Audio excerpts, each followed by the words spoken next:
How's it going, everyone? So my name is Zach Hartzman. I am a teacher at Ellis Preparatory Academy, and I am the founder of a website called Hey Listen Games. This workshop is the Hey Listen Games Teaching with Video Games workshop. The purpose of this workshop was to go over how we as educators can teach with video games in our classrooms, specifically around the use of entertainment games, not educational games. Think about like the games that we play at home or that our students are already playing at home. Games are something I've been passionate about my whole life. They're my hobby. It's my biggest hobby. And I've always wanted to find ways to bring pop culture into the classroom.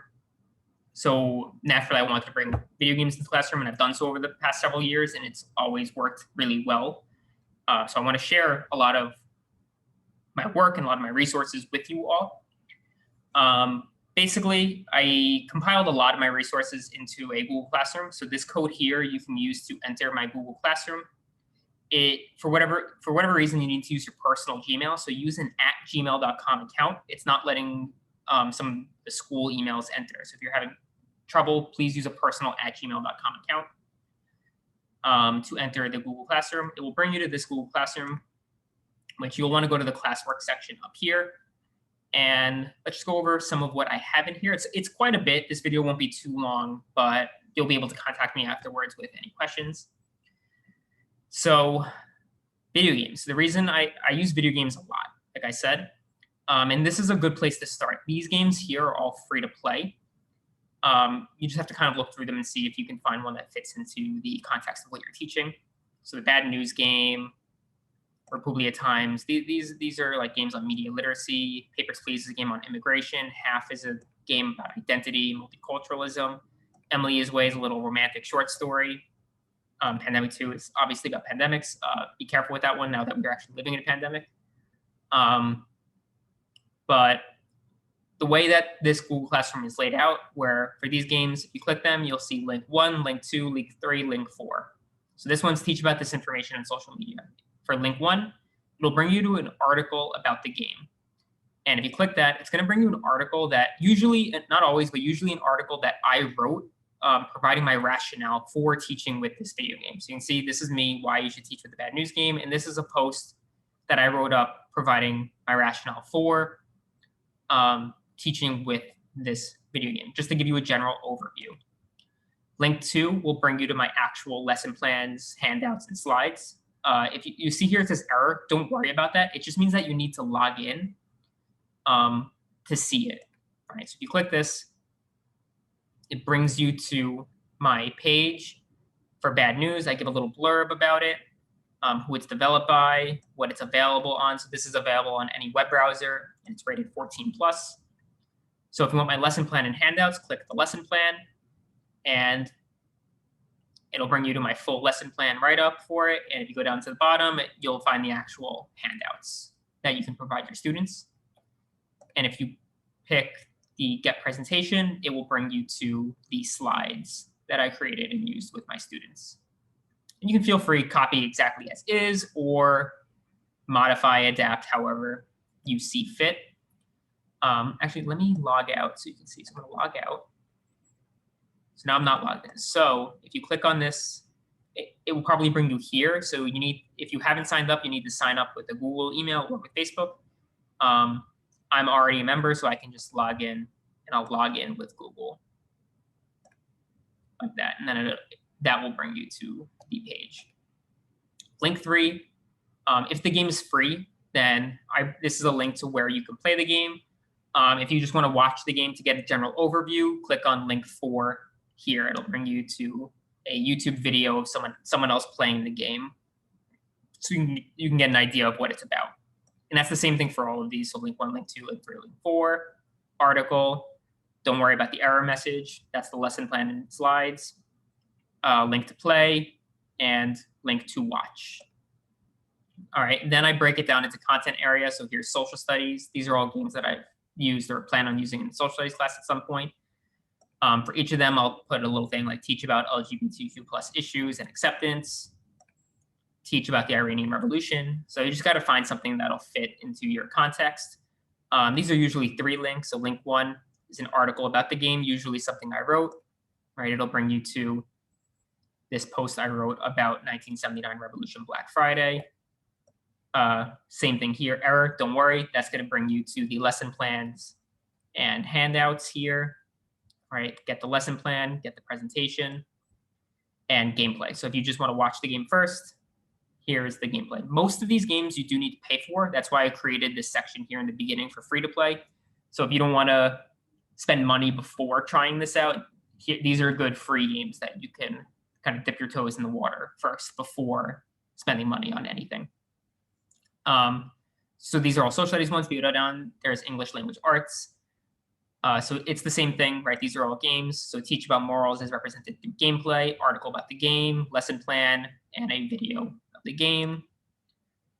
Then there's social emotional learning. So these are all games that I've used in my advisory class.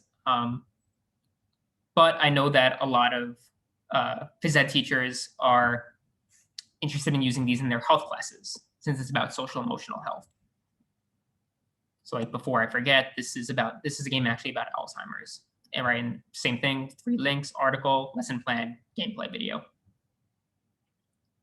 And then this is a little different. So ELA 30-day units.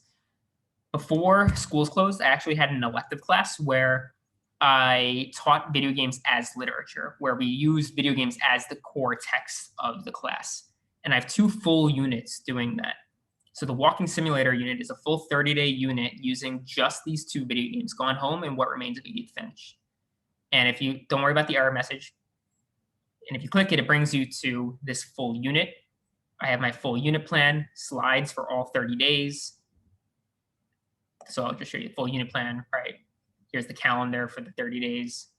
This was a unit going over like literary elements and prepping them for part 3 of the Regents exam. So you get the lesson plans for Gone Home, for Edith Finch, and for Regents prep. The second one is about different modes of storytelling. I use these 3 different games, Journey, Tacoma, and Life is Strange 2. Same thing. You can get all those lesson plans and handouts here, unit plan slides, right? And it's full 30 days worth of activity. So this is much more in-depth than the other ones. All these other lessons, these are not full units. These are just like one activity. So maybe you spend a day or to 3 days using one of these video games to like accompany what you're already teaching in your classroom. Whereas these units, these are what I was teaching in my classroom, right? That was the whole purpose of the unit.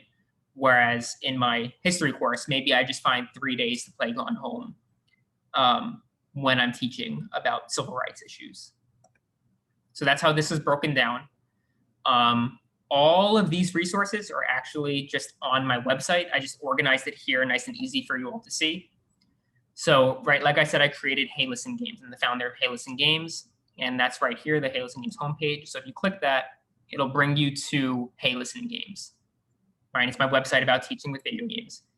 And right, this is where you'll find my video game literature course, all of my social studies lessons. Right, just click go to subject, English language arts, social emotional health, science. You don't need to worry about streaming. That's just something I personally do. You can come watch me play video games if you want on Wednesdays. And I've done some stuff with comics, so I also put that here for those interested. So for example, if you're a social studies teacher, you can click go to subject, and these are all the social studies lessons. So these are what I put into this area here. So it just depends, whichever one you prefer to navigate through is fine. If you prefer the Google Classroom, go here. If you prefer my website, it's all here as well. On my website, if you click the Classroom or blog, this is where those articles from the Google Classroom connect to. So these are all my rationales for different video games that I've taught with or plan on teaching with. So if you want to read through them, go ahead and read through them, or not. It's a lot, so don't worry about it. The Teacher's Lounge, not super active, but you can go here if you want. And actually, this is where other teachers can go and create a post sharing their own experiences with teaching with video games. It's not super active, but right, the most recent thing was from January 21st. But if you do want to share what you've done, please go ahead and do so. I would love it if more people became active here. That's mostly it. So let me go look if there's anything in the slides. So I originally thought about teaching with video games because I had already used movies and comics, and those went well. So I thought, why can't I bring another passion of mine, video games, into the classroom? And like just an example of thinking outside the box, this game Hades, it's all about Greek mythology, where you play as this guy Zagreus, the son of Hades, and it's an action game. It's not educational, quote unquote, but this game has so much text in it that you're basically reading a book while you play this game, right? Every character, this is Hades, wrong way. All these other Greek mythology characters, Athena, Theseus, Demeter, Achilles, right? They're all these familiar names, all super fleshed out, all have tons of dialogue that you're constantly reading text through this game. And it's wonderful, right? So this game in particular has 30 fully voiced characters, over 21,000 lines of dialogue, over 300,000 words in total, right? And they're reading. Our students are reading while playing games like this. So why not take a Greek mythology story? That's something you can do in global history or in English ELA, right? And I'm not saying all your students need to play this video game when learning about Greek mythology, but if it's an optional text for some students to engage with, why not? Right? So I haven't used this one myself yet, but I think it would be so cool to see teachers thinking outside the box and using games, action games, right? Games for fun, and just repurposing it for educational use, right? Our students are already playing these games at home. I know students of mine have played Hades, right? And I think they would love it if they can bring that passion of theirs into the classroom. Some of my favorite games to teach with are Papers, Please. It's a game about immigration. There's a lot of nuance in it where you actually play the role of a border patrol agent deciding who can come into your fictional country or not, like at the border. And it's exceptionally interesting watching our students, who are all immigrants, step into that role. This is just a picture of some of my students playing that game together. When schools closed down back last year, I actually played Valiant Hearts: The Great War with some of my students online. It's a game about World War I. And I actually had a student stream it online through Twitch, and the rest of us were talking and engaging in the chat. Gone Home is a game I teach with every year if I have the opportunity. It's about LGBTQ plus issues and about a teenage girl in the 90s in the US slowly coming out. And it's right to her sister. It's a story of acceptance. This was my class playing this game together. Towards the end of the unit, we had a Socratic Circle discussion about the game. Kind Words is a great game. It's all about writing and just writing letters online to other people. This was some of my students playing it, some of my students coming during lunch constantly to play it more because they really liked it. So that's mostly it. If it's a lot of information, I know, to cram into this short video. If you do have any questions, these are different ways that you can contact me. Obviously, my website is heylistengames.org. My school email, my work email is mr.zach@ellisprep.com. If you need to, or you can contact my website email, heylistengamesinfo@gmail.com, or on Twitter. I'm pretty active on Twitter, so you can also message me there, and I'll usually respond pretty quickly. I'm at heylistengames_. Don't forget this little underscore symbol at the end. On my website, there's also a contact section here. If you click that, you can fill out this contact form, submit it, and it'll send me a message. I'll respond pretty quickly there as well. I don't think, just a quick point of concern. I don't remember if I said this or not already. All right, I'll say it again, even if I did. A lot of teachers are concerned about the cost of teaching with video games. So the reason I put free-to-play games here, if a game is free, then I'll give like different copies to students to play in groups, and have more than one copy of the game out there. If a game is paid for, because most of these games are paid for, then I don't actually buy more than one copy of the game. I will only buy one copy, right? And then usually we're just playing together as a class like this. I'll project it in the front of the room, or if it's online, because we're now teaching remotely, I'll have a student, I'll buy the game for a student, and they'll stream it through Zoom or through a website like Twitch. So I'm never actually paying too much money to do this kind of activity. Treat it like you're using a documentary or a video. You don't need individual videos for every single student. You just have one and you can watch it together. Same thing with video games. Have one student be the player. And you can rotate if possible. And then everyone else is just watching and completing the handout or talking with each other about what's happening on screen. So that should take away most of the concerns people have about funding or how much technology is actually required. You can see here, all I really needed was my screen. This is my Nintendo Switch over here and the game, right? So I just brought my own personal Nintendo into the classroom. A lot of games are also available on computers, so you probably don't even need any new technology if you have a decent working computer.